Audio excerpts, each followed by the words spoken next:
Welcome, my name's Doctor Warrick Bishop. I'm a cardiologist, I'm an author and a keynote speaker. I'm CEO of the Healthy Heart Network. I'm all about trying to help people live as well as possible for as long as possible. Heart disease is huge in Australia.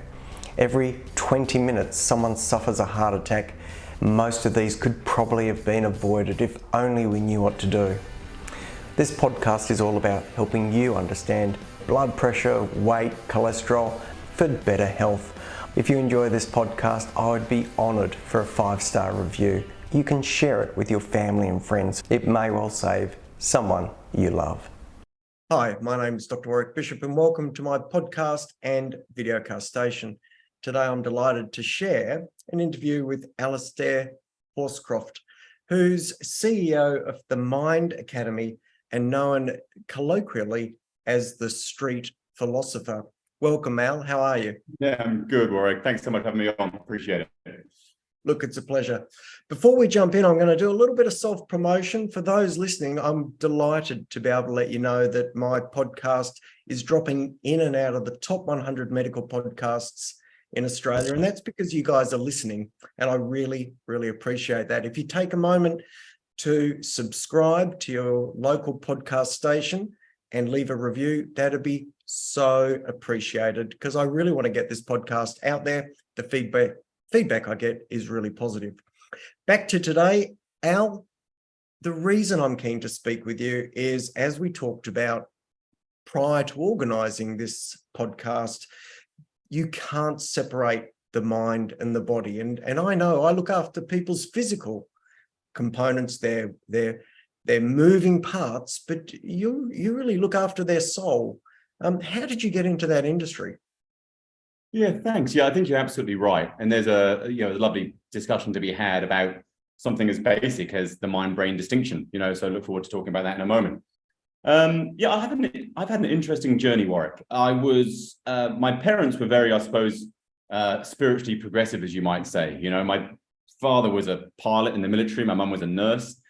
And by the time they hit their 30s, life was coming apart from them. They had, like many people, psychological difficulties, problems, so on and so forth. So they went searching for answers, their existential crisis, as it were.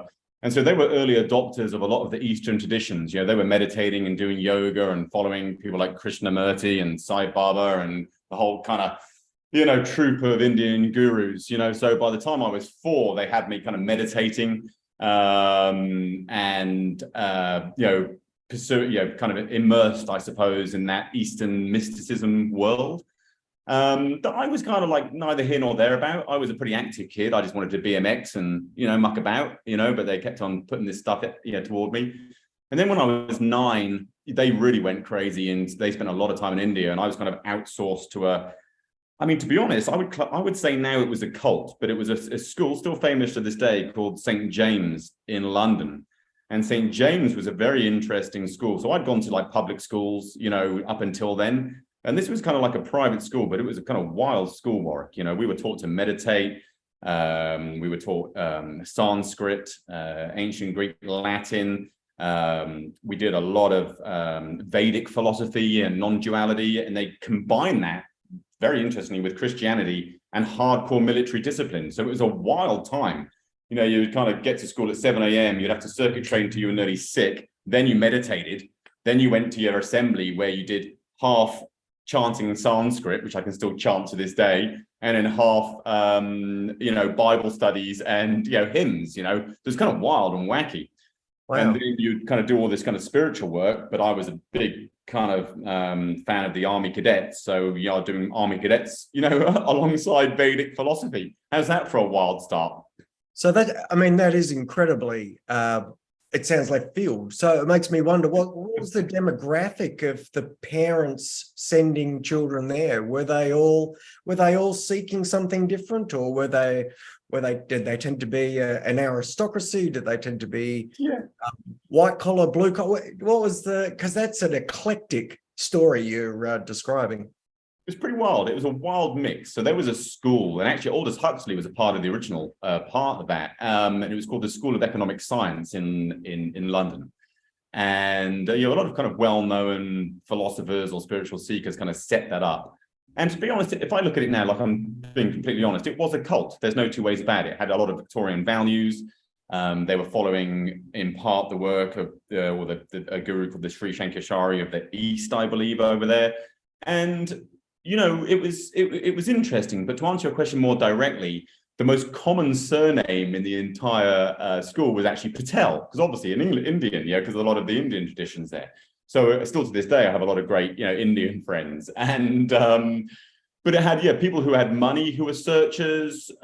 We didn't have a lot of money, so we were working class. So my parents, I was a good sportsman, so I got a sporting scholarship. So I would say you're right. I said there was a lot of money, but it was a combination, I would say, of money, working class, scholarships, and a lot of the Indians, because that was their tradition. But I think the problem is it was a little bit of a smoke and mirrors scenario, in as much as it presented this kind of Renaissance style education, let's create, a new Renaissance style child, but we won a class action against it because of what we had to endure, because there was it was pretty horrific. I mean, for me, not really, because I was a very physical guy who could hold my own, but for the ones who were a little more sensitive, they didn't have a great time. So, without dwelling on the school too much, an amazing and I guess a hard to replicate experience, but where did that take you, Al? What did that open your mind to? What sort of direction did that push you down? And tie that into sort of where you are now and where your efforts are towards helping people. Yeah, it's a great question. Well, there are pros and cons of everything, but I always had a slight kind of street smart brain, and I always looked at things very objectively. And so I saw all of these teachers meditating and eating, because our diet was crazy diet. It was basically a hard vegetarian vegan diet, kind of between the two, the diet of the Essenes. You have this incredible discipline, violence, a lot of all of this stuff. And so I would say psycho-spiritual abuse, you know what I mean? Because I think people who indoctrinate a child into a spiritual tradition too early, I would say that would be spiritual abuse, and so the truth of the matter is, by the time I was 16, I'd had enough. I was like, I'm out. Do you know what I mean? Like, this is nuts, because my home life was insane as well, because there was mental illness in my household. So it was pretty brutal, and so by the time I was 16, I was drinking incredibly heavily, taking a lot of drugs, kind of like, I was a misfit, for want of a better way of saying things, a misfit with a very philosophical mind and a very physical capacity. So to a degree, Al, it sounds like you were really acting out an oppressive period of your time. I think so. I think so. And I think that I was very lucky. I had a lot of classmates who were amazing. Do you know what I mean? So we supported each other a lot. A lot of other kids didn't have that. And so they really had a hard time and fell through the cracks. And I also think, a lot of people today, they're very into mindfulness and meditation and the Buddhist traditions and the spiritual traditions. And, I'm very outspoken about my less than enthusiastic support of those things. But that's another discussion at some point in time. It's not that I think that they're bad, but I think that a lot of people go all in and they don't really know what they're going all in into. But, we can talk about that a little bit later. But to answer your question again, more specifically, I did a period of, I worked nightclubs, bars, I cleaned toilets. I was a cycle courier. I did anything to get by, because we didn't have money. So London was pretty hectic. I was a squatter for many years, the famous squatters, with squatters' rights. So I wouldn't say I was very close to the streets. Had a couple of nights on a few park benches, but most of the time, kind of taken care of. But in spite of that, I kind of enjoyed myself. I would say I was pretty drunk and high for many, many years, but I don't regret that time at all. I had an amazing time and met some extraordinary people. And then by the time I was 20, I was like, okay, I better get out of here. And then I went to Australia and I kind of did travel and that kind of stuff. And then that's when I started going, okay, I've got to kind of sort my life out. By the time I was 22, I came back to England, fell through the cracks of society again, and basically got to that point where I think it happens at any person's life, whether it's young or old, where you go, if I keep on going down that route, it's going to end pretty quickly. So I need to do a 180 and really dig in. And so I did a 180, much to my, it's funny, here's a good story for you. Well, not a good story, but maybe a good thought process is I remember everyone talking about, good old Matthew McConaughey, Matthew McConaughey and him, the famous thing where he's going, he's asked, so who's your hero? And he goes, well, my hero is me in 5 years' time, you know? And he kind of talks about how his hero is him in 5 years' time. And I'm like, I simply don't agree. I think our hero is our younger self who made it through all of the fucked up things. Do you know what I mean? That's what the real hero is. So I think if people look back at their life and realize that your younger self was the hero, of course they're the hero, because they're the ones who made it through to get you to where you are today. Yeah. So I don't agree with Matthew McConaughey at all. Our hero is not our future self. Our hero is always our younger self. And so I really do look with great fondness at my younger self. He was a resilient, you know, little bastard, really, you know what I mean, who just wouldn't give in. And through that period, you know, I did try and seek out help from psychiatrists and psychologists. I had a lot of mental health issues, significant anxiety. I had tryptomania, where you pick your skin till you bleed and pull your hair out. I white knuckled it a lot and used, you know, drugs to help me through. And I'm going to be completely honest with you, I just wasn't particularly impressed with the approach of the psychologists or psychotherapists or psychiatrists. I really felt they were, certainly for someone like me, very unhelpful, and actually set me back a little bit. And so I realized I had to find a way that would actually work. And so that led me into my current career. Okay. And look, in the interest of time, because I'll try and keep this to about 10 or 15 minutes, but I get the sense that we could talk for a long time, which would be lovely. But in the interest of time, was there a defining moment which sort of gave you a pivot or gave you some insight into where you are now? And just for those listening, obviously you've had a checkered background, but fill us in a little bit more on exactly what your day-to-day is and how you're helping people, and through what processes. I think at the end of the day, it does come down a lot to mindset. But here's the difference that not a lot of people understand. Say, for example, you have an anxiety disorder, but you're also feeling slightly out of odds. Your life is feeling meaningless, or, you know, you're not really sure about your direction or your purpose in life, or whatever it may be. And then, say, for example, you go to a well-meaning therapist and they help you and your anxiety disorder disappears. You can still have your anxiety disorder removed and still be in existential crisis, as it were. Does that make sense? Yep. So resolving the associational problems of things like anxiety or depression or insomnia or so on and so forth, which is what most people attempt to do to get their life back on track, is worthy, is valid, and is required. But unless the other side of things, what you might call the psycho-spiritual or the psycho-philosophical side of things are taken care of as well, you can just be unhappy without anxiety. Sure. Does that make sense? So your main area is one of giving people some inner direction, which will guide them forward, sort of separate to the symptoms that they may have from that internal discomfort. It's actually more a synthesis of the two. So yes. The Mind Academy is all about giving people the practical psychological tools, as well as the philosophical tools, because people fail to recognize that psychology was a part of philosophy for the last 2,500 years. And it's only in the last 200 years that it's separated itself as its own, field. And there were both pros and cons to that. Of course, there's pros because we can focus and define and categorize, but there's also problems to that as well, because life isn't just about, associational disorders like we've talked about. Life is about meaning, purpose, higher purpose, and so on and so forth. So I think until psychology either embraces philosophy or philosophy re-embraces psychology, I think there's going to be this huge gap in people's ability to create both a functional and a meaningful life. Yeah, okay. Look, one of the things we also spoke about before we jumped on this recording was that from a practical perspective for the people who may well be listening to this, I'm dealing on a regular basis with individuals who may require lifestyle change or habit change. And that's probably deep-seated in both those aspects, really, in terms of learned behaviours and in terms of individual evaluation of oneself. Would you like to just speak to the hurdles and the difficulties to habit change? Because obviously I see it regularly. Smoking's a great example. walking regularly or exercising regularly, healthy eating choices. All these are things that I keep hitting a barrier to, but I suspect you've got an angle on it. Would you share that? Yeah, so let's just do it very, very simply. So if you imagine a triangle, and at the top of the triangle, you have a goal, an outcome that we want, yeah? And that goal, as you said, might become a non-smoker or walk more regularly, or would it change your diet, or whatever it may be, yeah?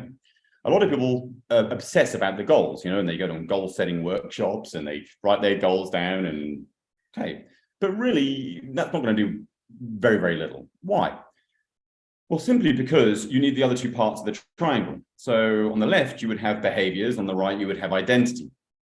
So whenever you want to, you know, achieve a goal, once you write that goal down, you really need to begin to consider what are the actual behaviors you need to be able to generate to make that goal a reality. Yeah. So it's all about the behaviors, or rather the behaviors are far more important than the goal. Yeah.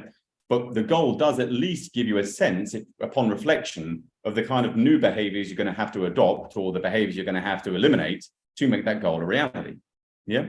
So, of course, any useful psychological approach focuses less on goals and more on, to a certain degree, behavior change. Yeah. And changing a behavior isn't actually as hard as people think that it is. But again, we don't have a lot of time, but I can assure people and you that it's a lot easier than most people claim, but that's a conversation. But you also have identity, and that's identity is how I see myself, you know, or how you see yourself.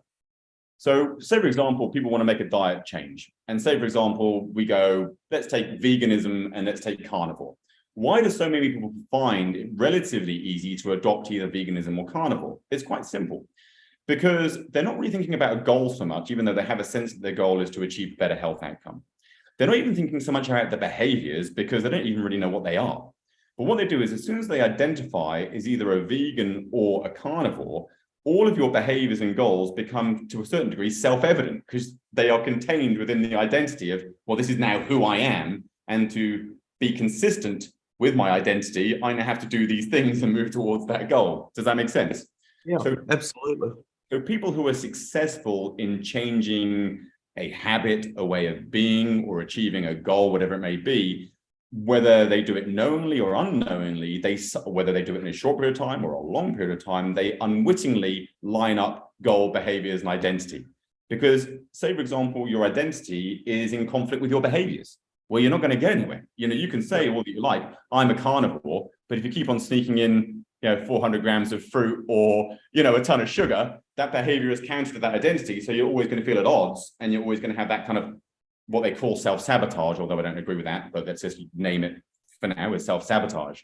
So, I know plenty of vegans who publicly display themselves as vegans, but behind the scenes eat bacon or sneak a little bit of fish or that, you know what I mean? And they'll find a way of justifying it, to themselves, but in the public persona of identity. So what you have then is you have a persona rather than a true authentic identity.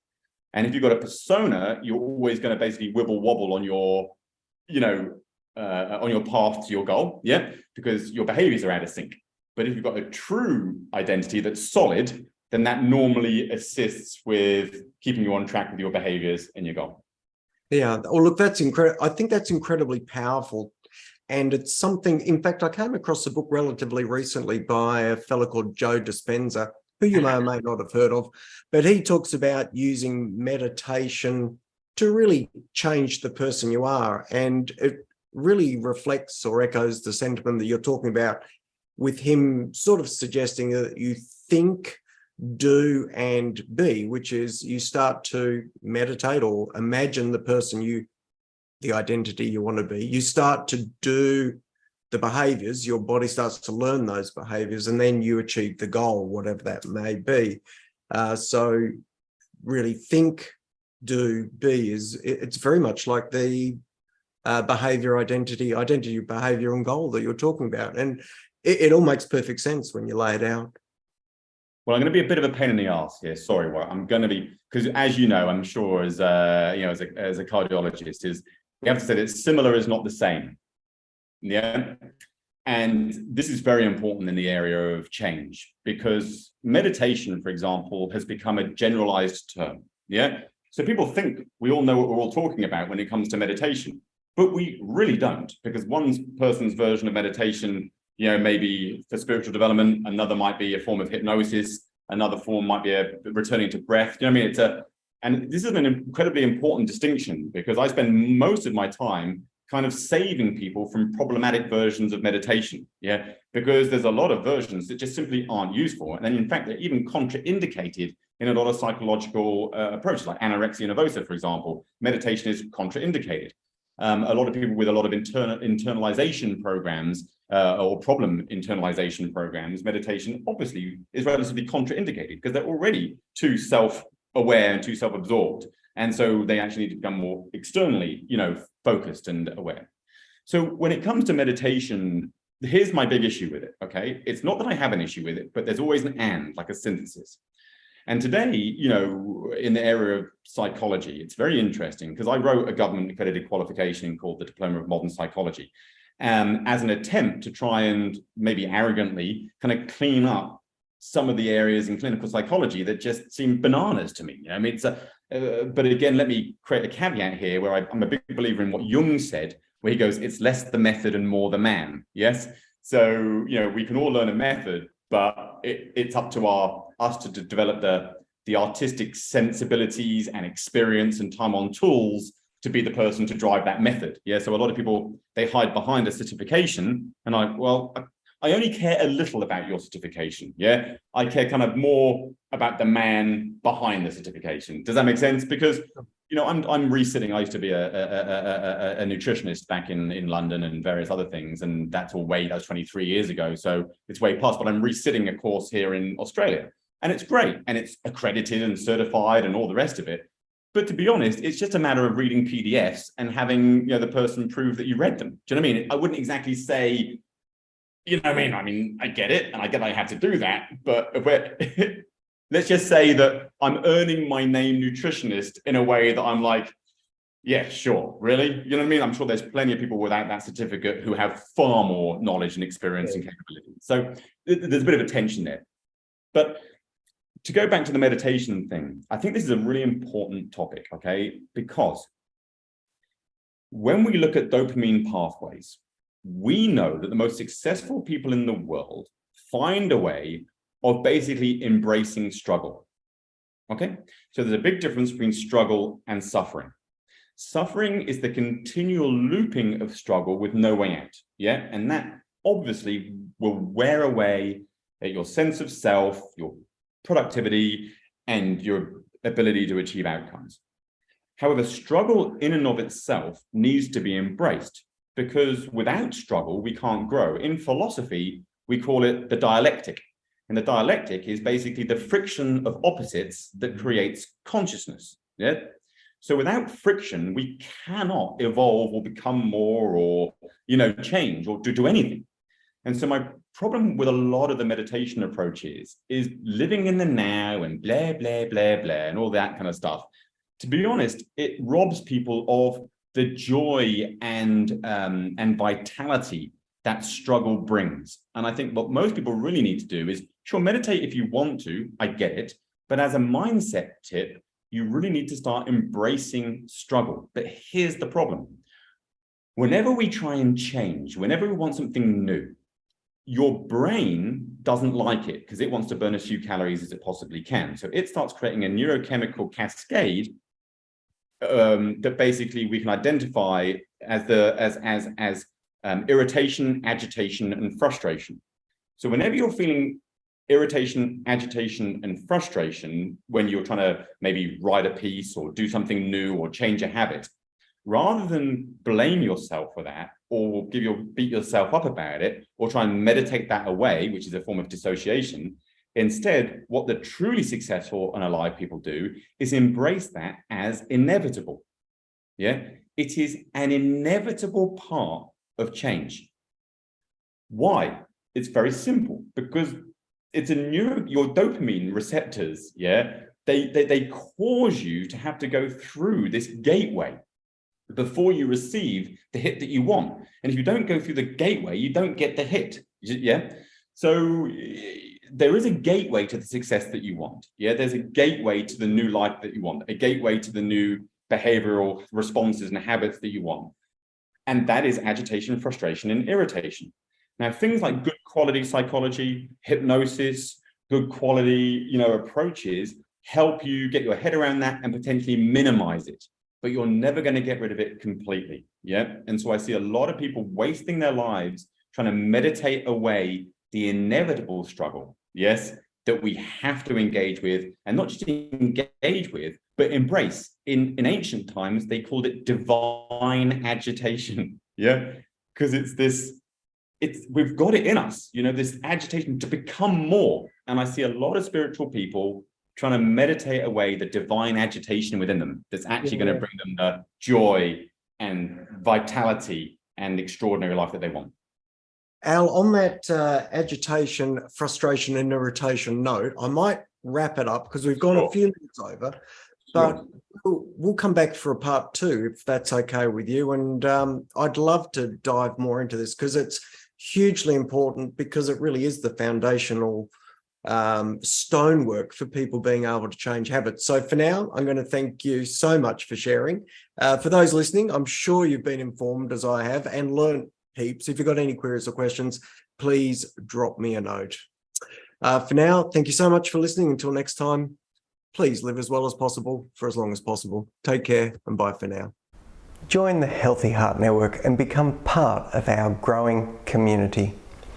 If you're interested in your heart health and risk of heart attack, then join the Healthy Heart Network for only $5 as a lifetime member. This represents $55 worth of value.